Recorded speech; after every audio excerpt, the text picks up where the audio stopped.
Shalom, selamat siang. Di sini saya akan memaparkan materi mengenai perkembangan IT.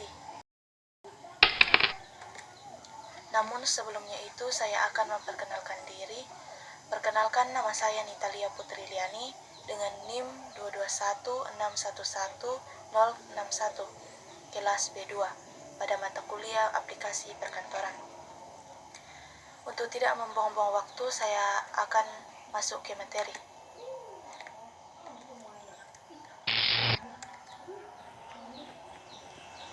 Perkembangan IT atau Information Technology.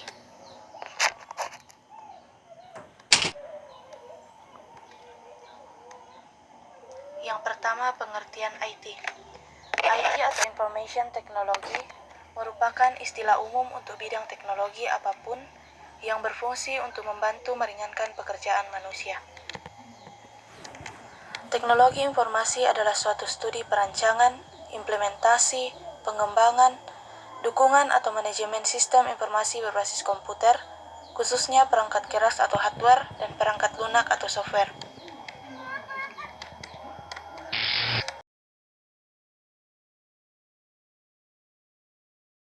Sejarah perkembangan teknologi.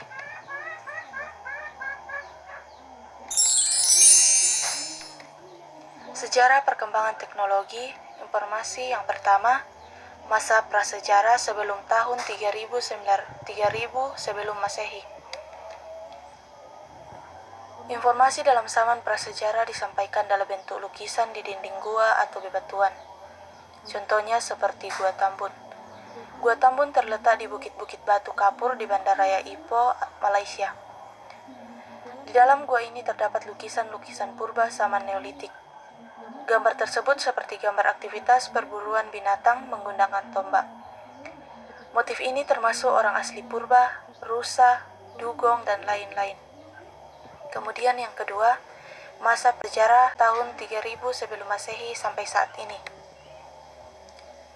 Pada masa sejarah, teknologi informasi berkembang pada masyarakat kalangan atas, seperti para kepala suku atau kelompok. Digunakan pada kegiatan tertentu seperti upacara dan ritual. Teknologi informasi belum dikenal secara massal seperti sekarang ini. Teknologi informasi terbagi menjadi 4 pada masa sejarah, yaitu 1. Masa tahun 3000 sebelum Masehi, 2. Masa tahun 2900 sebelum Masehi, 3. Masa 500 sebelum Masehi, 4. Masa tahun 1455.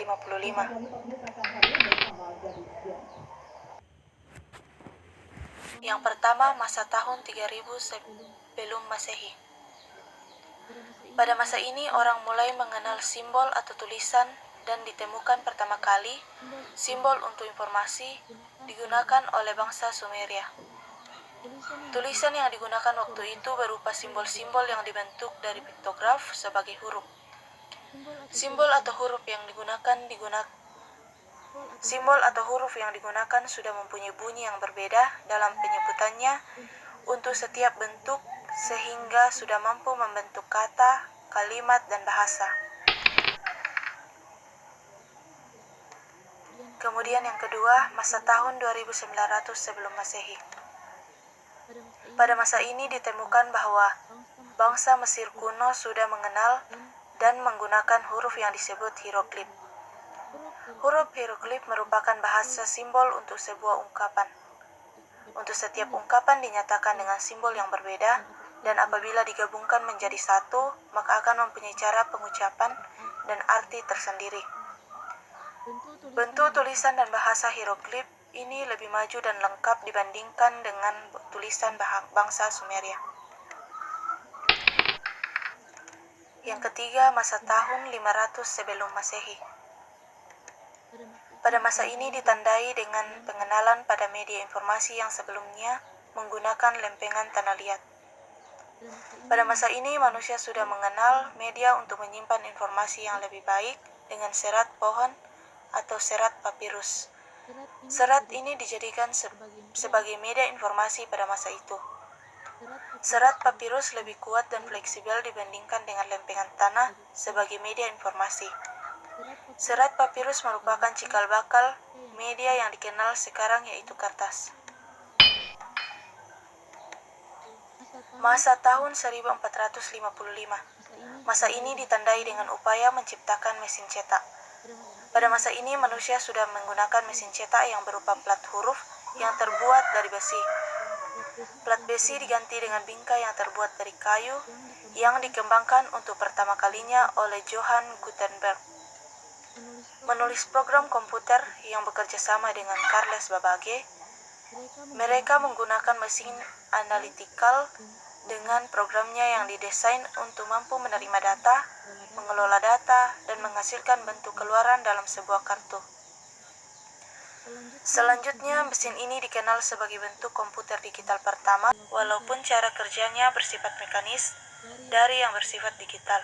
Mesin ini merupakan cikal bakal komputer digital pertama ENIAC-1 pada 94 tahun kemudian. Masa tahun 1800-an. Pada tahun 1837 ditandai dengan teknologi pengiriman informasi. Samuel Morse mengembangkan telegraf dan bahasa kode Morse bersama Sir William Cook dan Sir Charles Wheatstone. Mereka mengirim informasi secara elektronik antara dua tempat yang berjauhan melalui kabel yang menghubungkan kedua tempat tersebut. Pengiriman dan penerimaan informasi ini mampu mencapai selisih waktu yang baik dan hampir terjadi pada waktu yang bersamaan.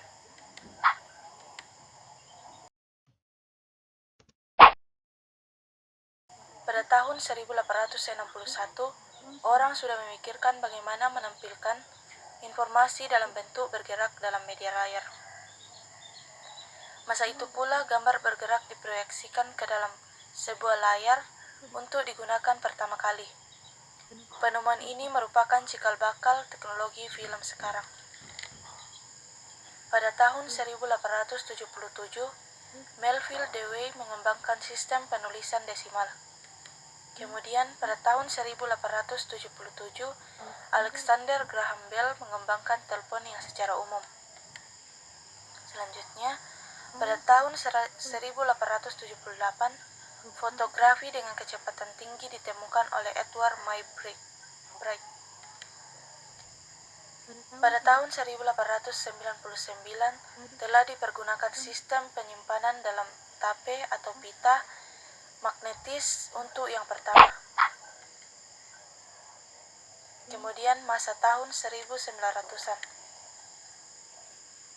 Pada tahun 1923, Sporkin menciptakan tabung TV atau televisi yang pertama. Kedua, pada tahun 1940 dimulai pengembangan ilmu pengetahuan dalam bidang informasi pada masa Perang Dunia II yang digunakan untuk kepentingan pengiriman dan penerimaan dokumen-dokumen militer yang disimpan dalam bentuk magnetic tape.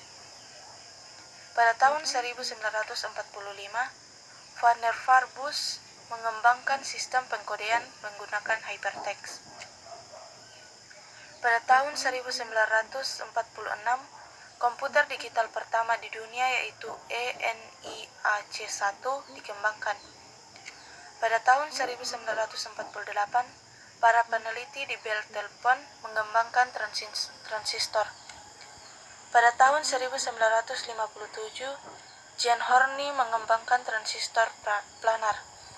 Teknologi ini memungkinkan pengembangan jutaan, bahkan miliaran transistor dimasukkan ke dalam sebuah keping kecil kristal silikon.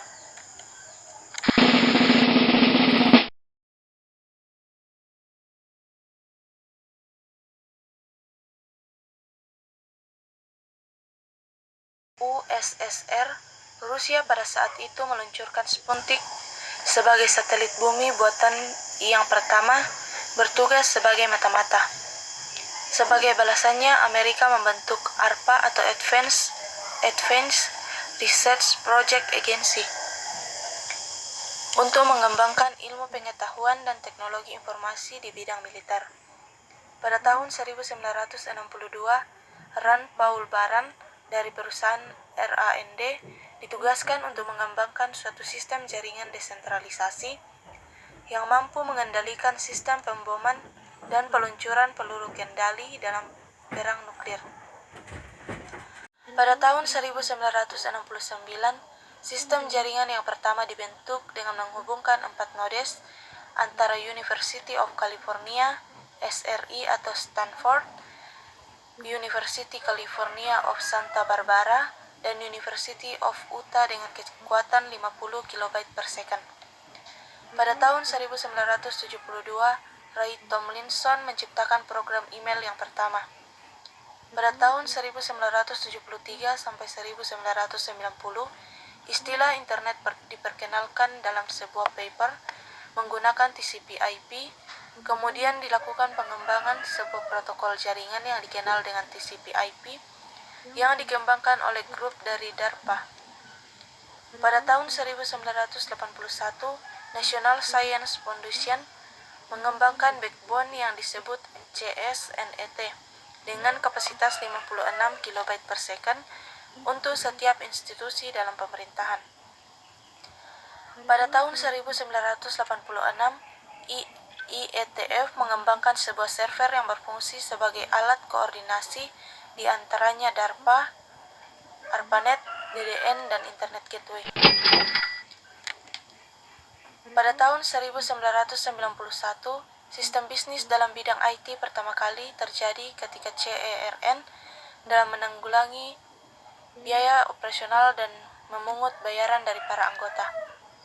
Pada tahun 1992, pembentukan komunitas internet dan diperkenalkannya istilah WWW atau World Wide Web oleh CERN. Pada tahun 1993, NSF membentuk Internik untuk menyediakan jasa pelayanan internet, direktori penyimpanan data, serta database atau AT dan T, jasa registrasi dan jasa informasi atau CERFnet. Pada tahun 1994, pertumbuhan internet melaju dengan sangat cepat dan mulai merambah ke dalam dunia kehidupan manusia. Pada tahun 1995, perusahaan umum mulai diperkenankan menjadi provider dengan membeli jaringan di backbone. Langkah ini memulai pengembangan teknologi informasi, khususnya internet, dan penelitian sistem dan alat yang lebih canggih.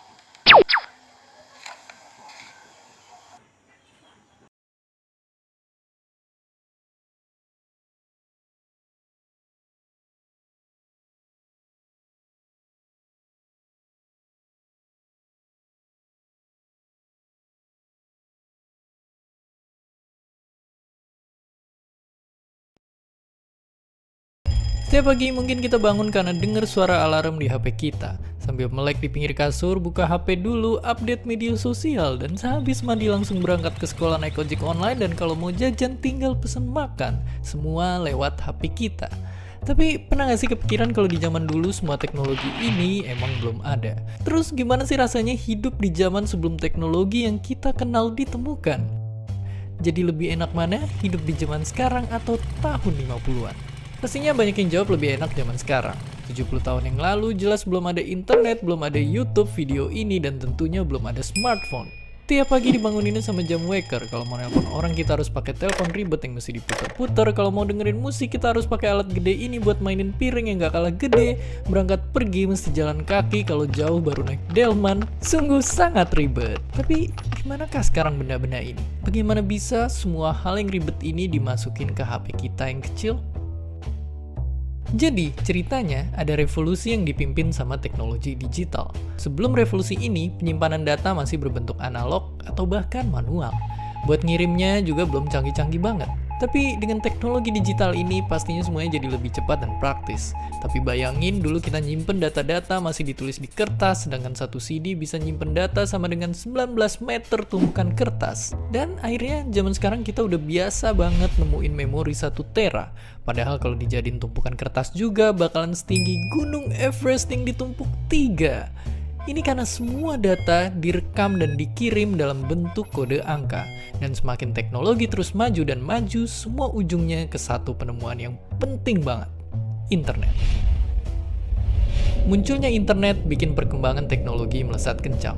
Dulu buat nonton film kita harus ke bioskop dan ngantri panjang banget buat beli tiket. Sekarang kita tinggal buka HP dan pesen tiket online. Bahkan udah ada ribuan film siap ditonton lewat sentuhan tangan. Untuk belanja dan bertransaksi kita nggak perlu lagi ke bank buat ngambil uang. Di zaman dulu pun bank itu pakai sistem barter alias nggak segampang transaksi di hari ini. Sekarang ini ibaratnya bank pun udah masuk ke HP kita. Dan karena smartphone udah bisa ngelakuin apa aja, banyak juga orang yang punya lebih dari satu. Saking banyak pengguna HP, kalau semua smartphone aktif di dunia dijejerin, barisannya bakal muterin bumi 10 kali. Sungguh sangat banyak. Jadi, kalau di sisi teknologi emang zaman sekarang menang telak. Yang dulu perlu banyak tempat penyimpanan harus kesana kemari atau harus nunggu lama, sekarang ada semua di HP kita.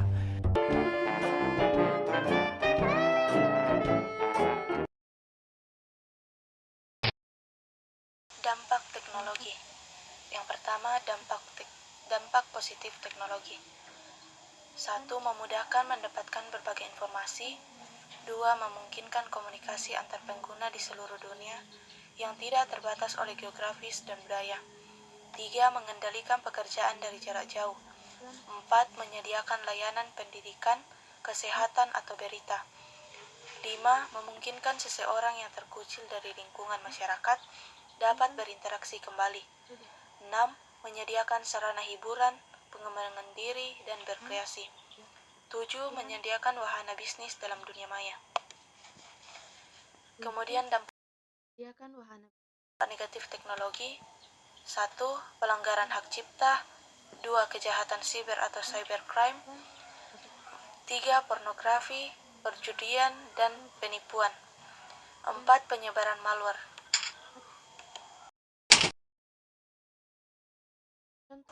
Contoh dampak teknologi informasi. Dampak positif dan negatif dari kemajuan teknologi ini juga tergantung dari bagaimana cara penggunaannya. Misalnya, anak di bawah umur sudah memakai gadget untuk mengakses informasi yang tidak semestinya akan mengakibatkan munculnya dampak negatif. Namun, jika seorang pelajar membutuhkan informasi untuk ilmu pengetahuan yang dapat berguna, maka akan sangat bermanfaat teknologi itu. Jadi, semua tergantung penggunaannya. Inilah beberapa contoh dampak positif dan negatif teknologi informasi dalam kehidupan sehari-hari. Dampak positif. Yang pertama, dalam bidang pendidikan. Teknologi informasi dan komunikasi telah mengubah proses pembelajaran konvensional. Yang kedua, bidang kesehatan. Teknologi informasi bisa menyimpan rekam medis pasien dan memudahkan pekerjaan nakes. Yang ketiga, bidang transportasi. Penggunaan teknologi informasi pada bidang transportasi, misalnya di teknologi pesawat terbang. Yang keempat, bidang bisnis. Penggunaan teknologi informasi diterapkan pada perdagangan secara elektronik atau e-commerce. Yang kelima, bidang perbankan. Salah satu kemajuan teknologi informasi dalam perbankan adalah fitur internet banking. Kemudian, dampak negatif. 1. Pelanggaran hak cipta. Pelanggaran ini meliputi pembajakan software, penggandaan, hingga pemakaian tanpa seizin pembuat. Yang kedua, kejahatan siber. Kejahatan ini dilakukan secara online dengan memanfaatkan teknologi atau jaringan komputer. Yang ketiga, pornografi, perjudian, dan penipuan. Ketiga hal tersebut sangat marak di dunia online dan menjadi sisi negatif dari teknologi informasi. Yang keempat, penyebaran malware. Program komputer yang sifatnya mencari kelemahan software. Penggunaannya seperti untuk membobol atau merusak sistem operasi maupun merusak software.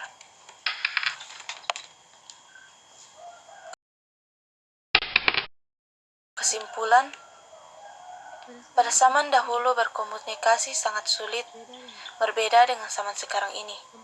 Perkembangan teknologi komunikasi sangat pesat dan sangat mudah.